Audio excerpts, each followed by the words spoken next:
The night the sky changed, Samuel was not looking for answers. He was looking for silence. It was the desert that gave it to him, endless, brutal, honest. No buildings to echo back his thoughts, no signals. Just sand, stars, and the low hum of the earth turning. He had driven out of Flagstaff with a thermos of black coffee, a notebook filled with half-formed questions, and a telescope he barely knew how to use. He had no intention of chasing lights. He was a retired astrophysicist, not a believer.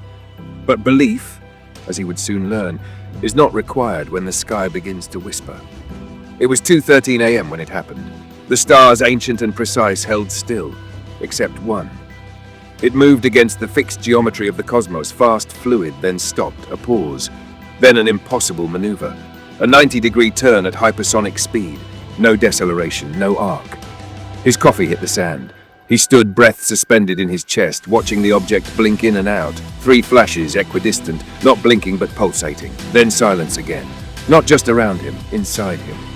He drove home at dawn, pale and dry-mouthed, convinced of only one thing. He had seen something. And it did not care whether he believed in it or not. When we ask, what are UFOs, we tend to mean, are they alien? But the question is far older and stranger than that. Unidentified flying objects, or UAPs, unidentified aerial phenomena, have haunted the skies of human history long before radar and satellites, or the name UFO, existed. In 1561, the skies over Nuremberg were said to be filled with strange cylinders and spheres colliding like gods at war. In 1897, strange airships were spotted across the American Midwest, long before the Wright brothers ever flew. And yet in every century the witnesses said the same thing. It moved like nothing we know. It came and went without sound. It watched. Samuel, ever the scientist, catalogued his experience as anomaly, not evidence. But anomalies, when repeated, begin to form a pattern. 2 weeks after his encounter, a headline caught his eye. Pentagon confirms authenticity of leaked UFO footage. The footage, captured by Navy pilots, showed an object defying physics. No visible propulsion, sudden stops and starts, speeds far beyond known capabilities. The pilots, seasoned and sober, were astonished. The Department of Defense didn't deny it. They didn't explain it either. The sky, it seemed, was no longer fully ours. Let us take a step back and ask the question properly. Not, are aliens real, but something deeper. What would it mean if they were? This is where science meets philosophy, where telescopes begin to tremble before the weight of implications. First, the numbers. Our galaxy alone contains an estimated 100 to 400 billion stars. Statistically, many of those stars host planets. Of those planets, some lie in the habitable zone. Not too hot, not too cold. Given this, many scientists argue that life, at least microbial life, should be common. This is the essence of the Drake equation, a probabilistic formula estimating the number of technologically advanced civilizations in the galaxy. And yet, where are they? This is Fermi's paradox. If the universe is so vast and so old, and intelligent life so probable, why haven't we seen it? The paradox has spawned countless theories, each more unsettling than the last. One suggests that intelligent civilizations destroy themselves before mastering interstellar travel. Nuclear war, AI collapse, ecological suicide. Another proposes the Great Filter, a hidden barrier in evolution that very few civilizations overcome. We don't know if humanity has already passed the filter, or if it's still ahead of us. But then there's the most disturbing possibility of all. They are here, and we simply don't understand what they are. Samuel's curiosity became obsession. He dusted off old connections, called astronomers, skeptics, and quietly some believers.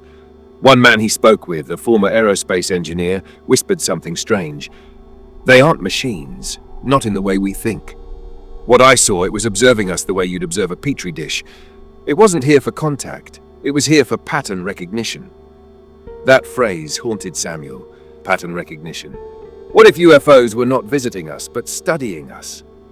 He dug through declassified documents, Project Blue Book, the Condon Report, the more recent revelations from the US Navy and Department of Defense. The same themes echoed through them. Inexplicable movement, lack of sonic boom, seamless transition between air and water, electromagnetic interference, and always, no known propulsion system. Whatever these objects were, they did not conform to our physics, or they understood it better than we did. Philosophy asks not only what is real, but how we recognize reality. What if the phenomenon of UFOs is not simply technological, but cognitive? Psychologist Carl Jung once wrote an entire book on UFOs, not to prove their existence, but to explore them as archetypes. He suggested that flying saucers represented a projection of the modern psyche, a symbol of wholeness, mystery, otherness. But what if both things are true? What if UFOs exist and they function as psychic mirrors? After all, each culture has described them differently. In ancient India, vimanas, celestial chariots. In medieval Europe, angelic lights. In post-war America, saucers and silver suits. The phenomenon adapts, morphs, evolves, not just in shape, but in meaning. Now consider this. In 2004, off the coast of San Diego, a Navy pilot named Commander David Fravor encountered a tic-tac-shaped object hovering over the ocean. It performed impossible aerial maneuvers, accelerating from 0 to Mach 10 in seconds, vanishing, reappearing miles away. It wasn't from this world, Fravor later said. Skeptics scrambled to explain. Malfunctioning radar, pilot error, secret military tech. But radar logs confirmed the sighting. Multiple pilots reported the same thing, and the US government, for once, did not deny. Instead, it rebranded UAPs, unidentified aerial phenomena, a small word shift. But in that shift, something cracked. The taboo lifted, just slightly. It became acceptable in whispers to ask, what if we're not alone? Samuel took another trip, this time to Socorro, New Mexico. In 1964, a police officer named Lonnie Zamora reported an egg-shaped craft landing near a mesa. He saw two small humanoid figures dressed in white before the object silently lifted off. The Air Force investigated.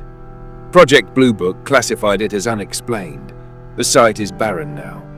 But Samuel stood there, notebook in hand, wondering. He had spent his life studying stars, but had forgotten to ask the question that most children ask instinctively. Who else might be looking up at the same stars? There's a theory known as the simulation hypothesis. It suggests that our reality is not base reality, but a constructed simulation, something like an ultra-advanced video game. If that is true, then aliens might not be from another planet, but from another layer of reality.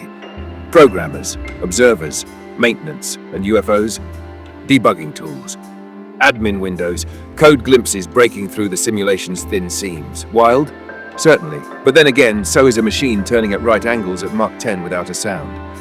Sometimes the universe offers us two choices: embrace absurdity or expand our definition of the possible. At this point, Samuel's notebook was filled with questions, diagrams, coordinates, theorists' names scribbled next to ancient myths.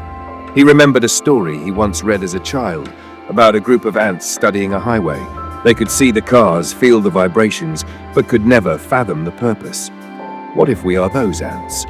What if the visitors we perceive as UFOs are not even trying to communicate?